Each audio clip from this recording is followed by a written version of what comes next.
This phone call is almost real. It's like a scene from Doctor Strangelove.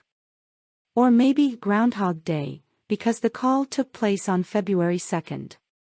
First, remember that Russian President Vladimir Putin's ill-advised invasion of Ukraine did not go well. NATO leaders know that something bad is happening, and the rest of the world has announced the imminent danger of building up Russian forces on the Russian-Ukrainian border. Therefore, in an effort to avoid conflict, the British Prime Minister at the time, Boris Johnson, called the Russian president on the phone. They talked for a few minutes. Putin's English is excellent, something he often tries to hide to his advantage by hiring translators when communicating with Western leaders. In this way, Putin can finally, carefully understand whatever he wants. He also enjoys listening to English conversations when he thinks the speakers don't think he's listening.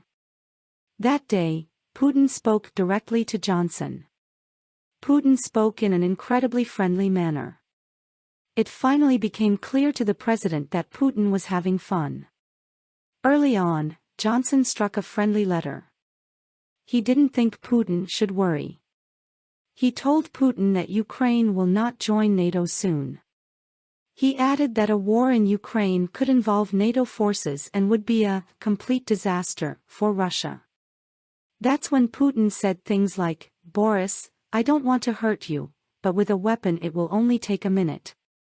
Ignorance of threats is unique to negotiations between world leaders. Putin also threatened Johnson with nuclear war for telling him what he didn't want to hear. Basically, he is telling the British Prime Minister that he will destroy the lives of millions of people if he doesn't get what he wants. The Prime Minister was surprised. 9 days later, Russia invaded Ukraine. Since the attack, Putin has warned that other countries may sometimes try to intervene and Russia's response will be immediate.